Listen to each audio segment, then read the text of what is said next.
Suzuki Roshi.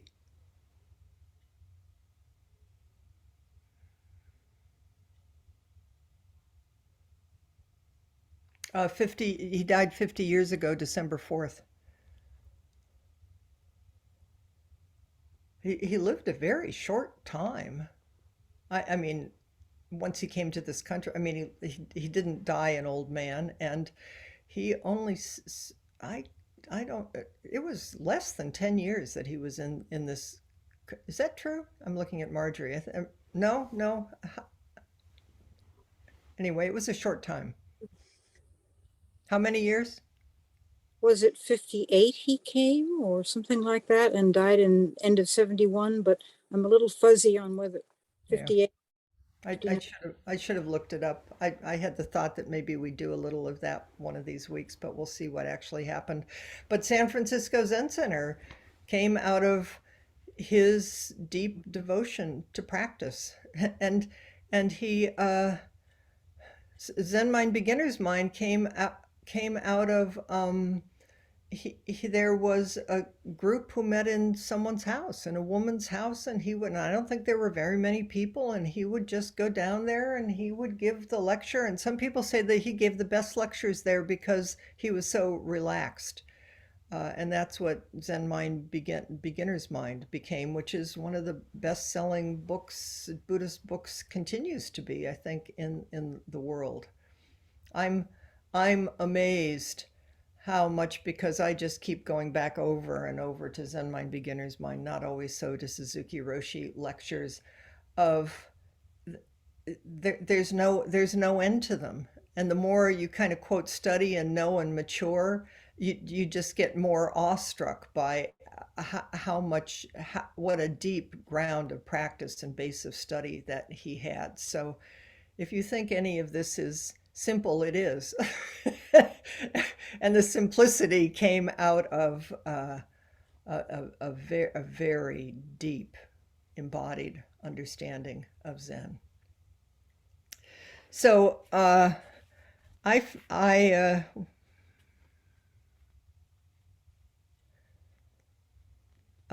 Crooked Cucumber is a website where many of his lectures are published or printed that haven't been edited and published. Although I think Mel Weissman and somebody else have been. Well, Mel died now, which is unfortunate, but he was old. Sorry, we've been talking about death.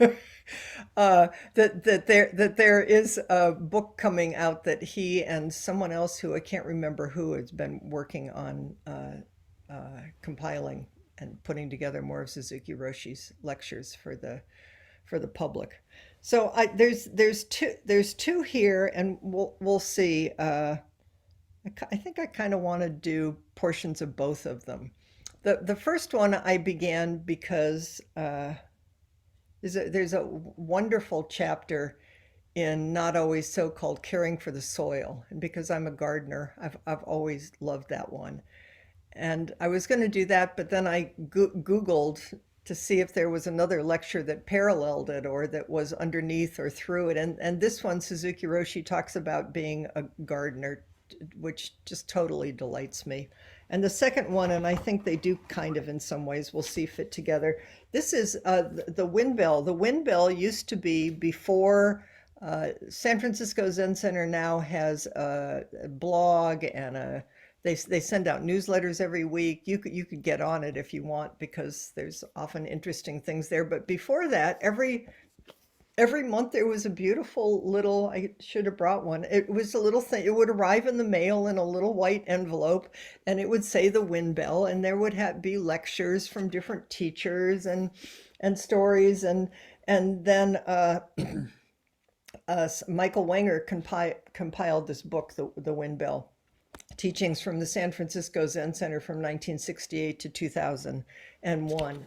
And so I looked in here to see what was here from Suzuki Roshi. And there's a lecture in here, given that we have just been doing a lot of rituals.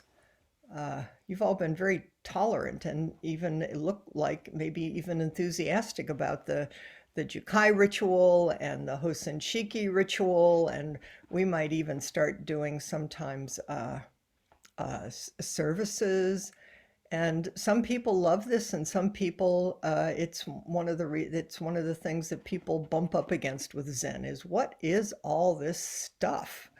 So I thought so. This lecture is called Zazen Rituals and Precepts Cannot Be Separated. For anyone who comes to the precept meeting tonight, there's a little bit in here about precepts that I'll continue with. But I'm going to start with the first one, which is maybe a little easier and a little more fun. I'm just going to read parts of it, do a little commentary. Tonight, I, Suzuki Roshi, no, it's really me, but you can imagine, I want to give you the correct idea of Buddhism or Zen. In a word, Zen is the teaching or practice of seeing things as it is, or accepting things as it is, and of raising things as they go. You can tell he's talking in sort of Japanese Americanisms. If this was all edited, it would be much more tidy. This is the fundamental purpose of our practice and the meaning of Zen. But it is actually rather difficult to see things as it is. Nobody knows if he was just grammatically incorrect when he said things as it is instead of things as they are, or if he actually understood that things is as things as it is because he was coming up with a new language that wasn't dualistic. You may say you are seeing things as it is, but actually you do not see things as it is. I don't mean that it is a distortion of sight, such as when someone of one shape looks shorter than something of another shape. I mean that as soon as you see something, you already start to intellectualize it. That's just the truth of it. The organ of sight object, gets the whole thing running. As soon as you intellectualize something, it is not just what you saw. You are already entangling it in your karmic perception. It's just the truth. It's like, just know that, because we're so sure of ourselves, right? We're so sure of ourselves, even if we're not. It is rather difficult to see things as it is because seeing things as it is not just the activity of our sight or eyes. This is why we put emphasis on practice. To do something without thinking is the most important point in understanding ourselves. To do something without thinking. Think, not thinking.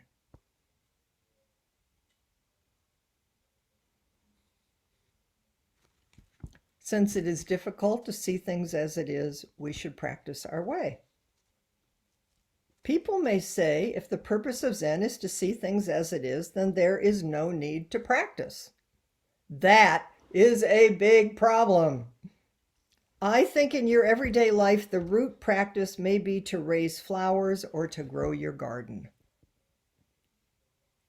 I thought Ellen would like that. That is, I think, the best practice. You know, when you sow a seed, you have to wait for the seed to come up. And if it comes up, you have to take care of it. That is our practice. Just sow a seed.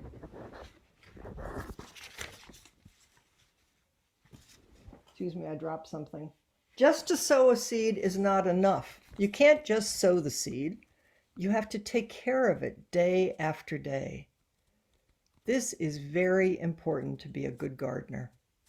So I think our way is nearly the same as making your own garden or raising some vegetables or flowers. He's not joking. Just plant a seed and take care of it.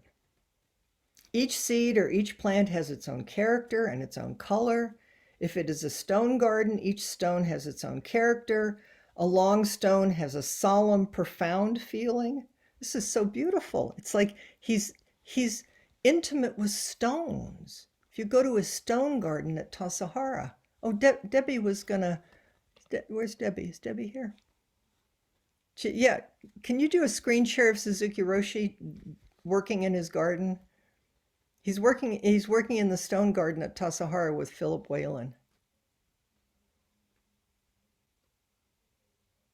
No, those are very strange stones. There we are. There's Suzuki Roshi and Philip Whalen.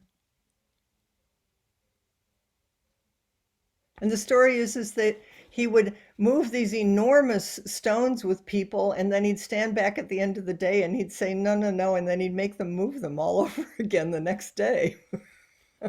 Okay, thanks, Debbie. My experience of Philip Whalen, the poet, is that he was not a worker. So the fact that he was out there moving stones with Suzuki Roshi says a lot about how much Philip Whalen loves Suzuki Roshi. It's a great picture. So a long stone has a solemn, profound feeling. A round one expresses perfection. A square one expresses some rigidness or feeling of austerity. If it has moss in it, it has some deep, profound, mystical spirit to it. These are the characteristics of each material you use in your garden. Pay attention to your garden. Pay attention to just the raw materials, the seeds, the stones, the water, the air, the light. It will teach you everything you need to know. He says, there needs to be rules. The way to create harmony is to have a rule. We have many colors, and colors may clash or crash, or maybe in harmony, or maybe in contrast. He goes on and on about how you bring things into harmony.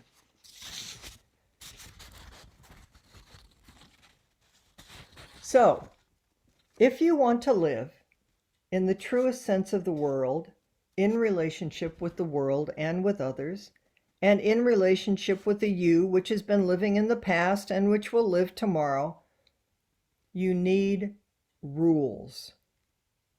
Although it looks like there are no rules, actually there are very strict rules. They're already here. It's inherent in being alive.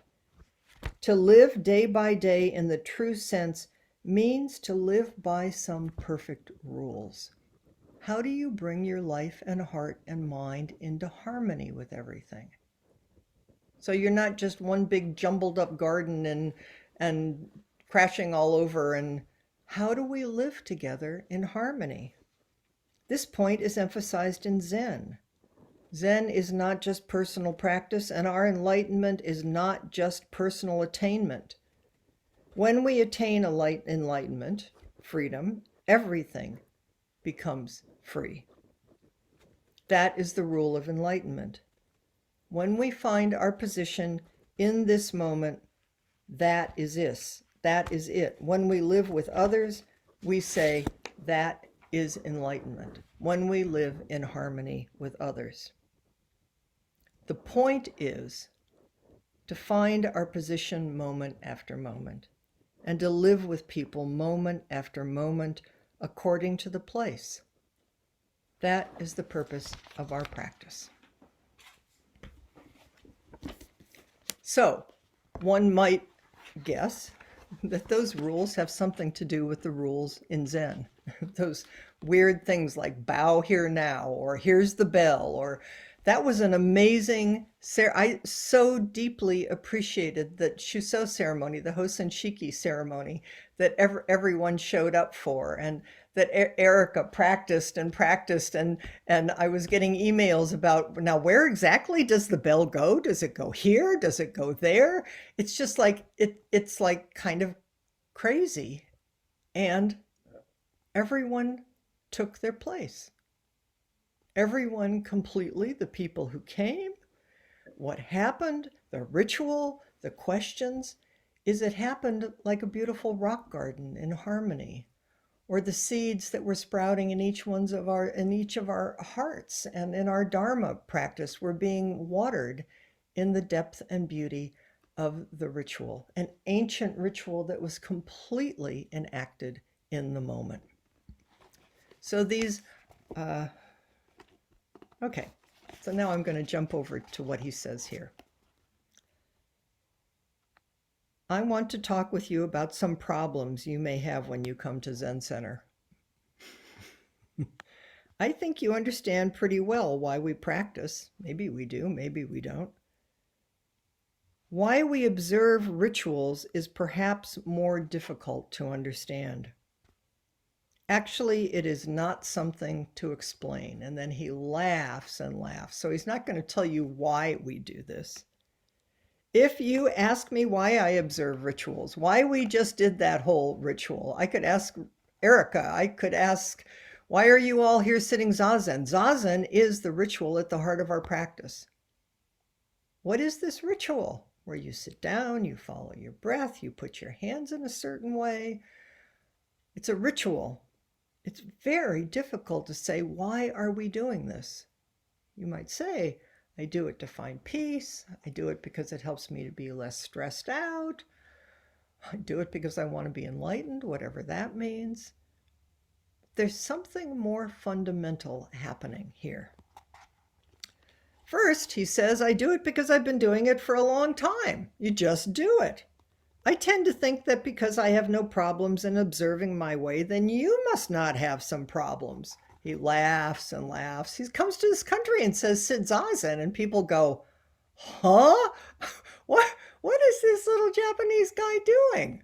He comes because he loves it. And I think, like Philip Whalen helping Suzuki Roshi move rocks, usually we start sitting Zazen because of our own problems, but also because I think there's often someone who loves it, who inspires us to love it. We have some faith. You are Americans and I am Japanese, and you have not been practicing the Buddhist way for so long. Therefore, there must be various problems. Some people say, I'm American. Why are we doing these Japanese rituals? Norman Fisher says, when I would challenge him that way, he would say, I have been doing these rituals for most of my adult life. I've been doing these rituals longer than his life before Zen. So how can you say to me that these are Japanese rituals? These are my life. It's a funny, interesting question of when something becomes your body and your life and you just bow. These problems are almost impossible to solve. But if you actually follow our way, I think you will have some understanding of our rituals. And then he says, I want to talk to you about the precepts. Precepts include rituals. When we say precepts, it's just another name for our Zazen practice. Because Zazen practice and the observation of rituals are not two different things. How to observe the rituals is how to observe the precepts. Because our practice is on everyday life. And the rituals that include eating and going to the bathroom and washing the dishes, all of those things are our practice and they are a ritual.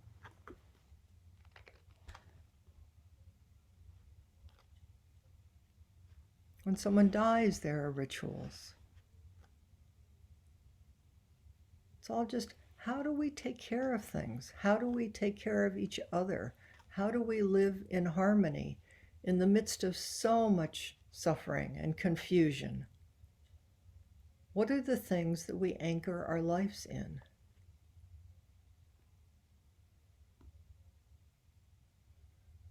What are we really doing here?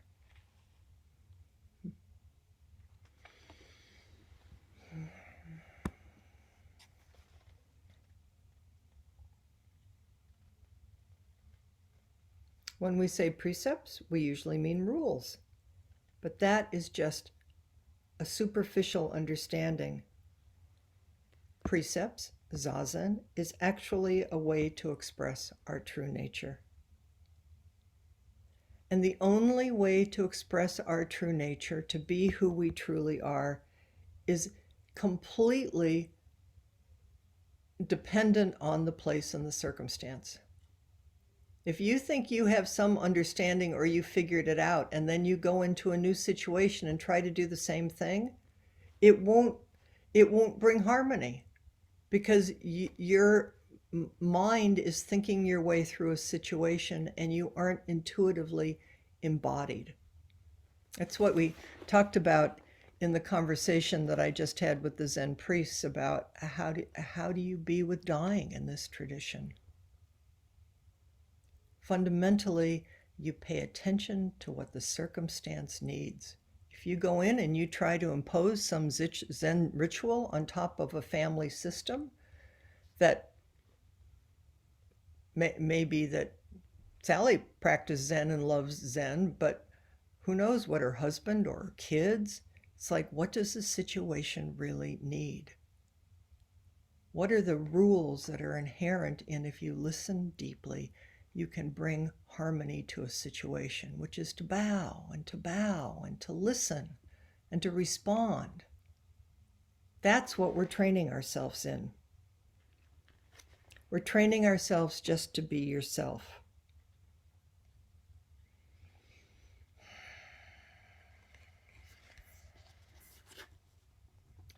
To feel your being here in this moment is a very important practice. This is the point of observing precepts and observing rituals and practicing Zazen. To feel or to be yourself at a certain time in a certain place, that is why we practice our way. So the advice to Erica in that elaborate ceremony was, don't get ahead of yourself. Pay attention to the details. If your mind starts going, come back to your body. Feel where your feet are. Feel the stick that you're holding. Feel in your body the question the person is asking. Respond, not from your head. It wasn't an intellectual conversation. It was call and response, which is what life is.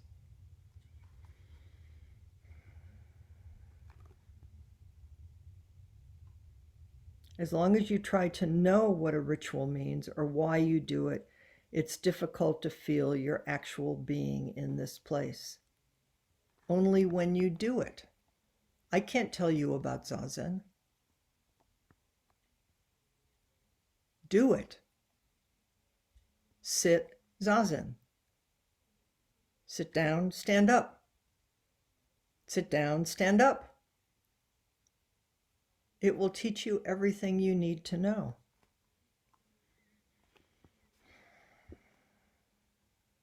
And then more and more, the ritual feeling or practice will extend into your life. And you will find yourself in various situations and you will intuitively know what you should do. The bell rings, you bow. The bell rings, you sit down. The bell rings, you stand up. You're going beyond mind all the time. You're training your body to be responsive and intuitive and awake and alive, which is exactly how a seed becomes a flower if you water it and you care for it. Or a garden becomes a rock garden, becomes beautiful and harmonious. Is somebody paid attention? Response. Pay attention to this rock and then this rock. That's all these rituals are doing. Then you will have the right response to someone's activity. When you are not able to respond to another without wondering what he or she has on their minds, you will force something. It's like, what's going on with you? What do you want from me? Trying to figure you out. You'll just keep going round and round. Come back to your body. Come back to your breath. The intuitive body. I love that Suzuki Roshi calls Zazen body the intuitive body. It's a way to live. It's a responsive, alive, harmonious, kind, don't know body, heart, mind.